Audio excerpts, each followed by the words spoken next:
Garcia Marquez. Now I would like to give the floor to Mr. Nchangi for Hanson.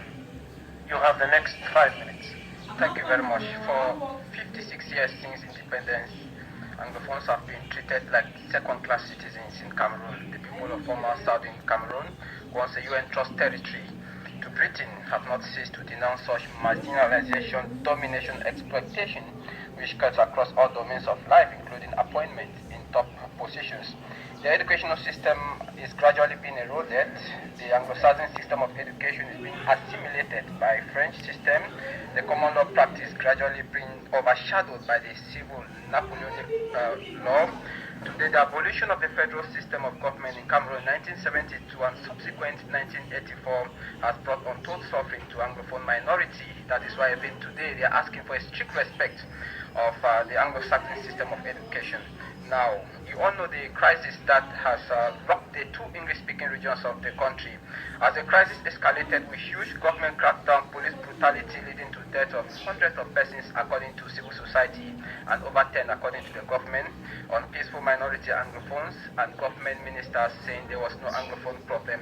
In the midst of these declarations, who boycott and crackdown, I thought like others that light needs to be shed on some of the issues, so that the minority that we are should be aware that once life could be better than the present situation where Francophone majority is dominating the political, economic, social life of the country. I decided to engage myself into behavioral change, creating awareness for a better change, and this awareness could only be done by engaging the youth who are leaders of tomorrow, some say leaders of today.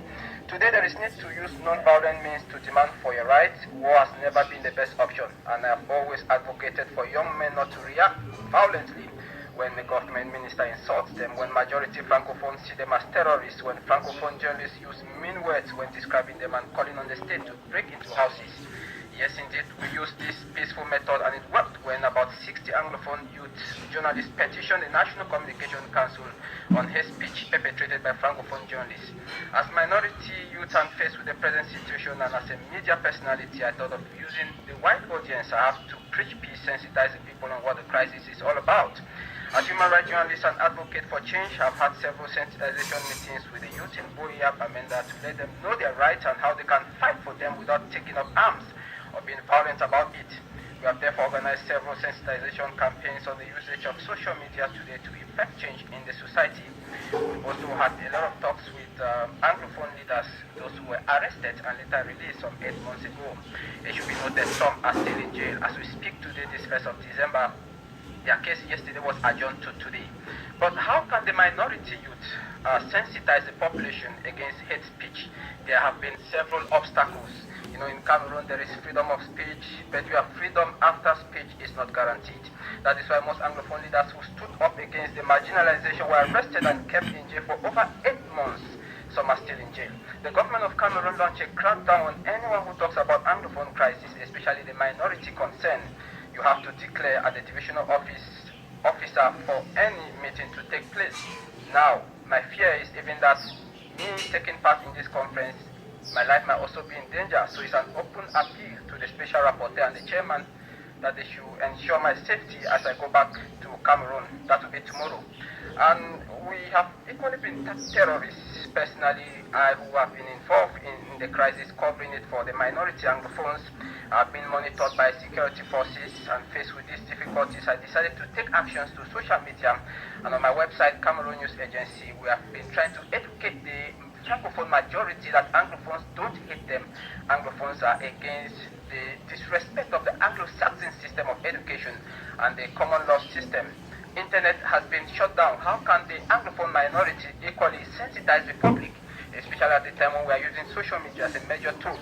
As we speak, internet has been shut down in the two English-speaking regions of the country for the second time, and nobody is saying anything about it. Recommendations: the government of Cameroon has as a responsibility to put in place policies, practices that the country will use to protect minority, ensuring non-discrimination and equal opportunity of the entire people and in all aspects of the society. In case the first fails, minority youth need to use non-violent approach by standing up for social justice and raising awareness by engaging in youth advocacy platforms, organizing sensitization campaigns to ensure their peers of their rights and needs to fight for them. This can be done through social media youth groups mainstream.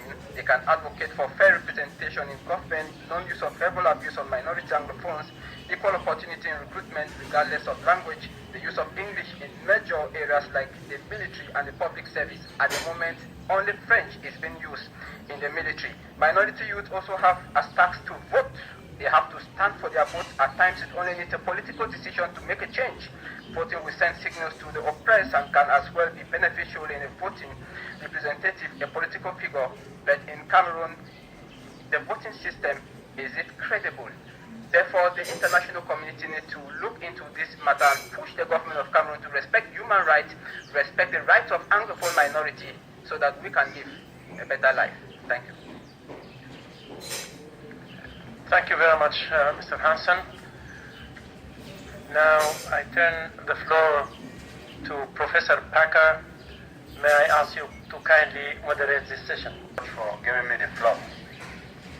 The chairman, the moderator, the special rapporteur, distinguished guests, fellow participants from all over the world, with all due respect, again, my name is Mbu Raphael. I'm here on behalf of the Anglophone linguistic minority group in Cameroon. Let me be very clear and brief on the Anglophone problem in Cameroon.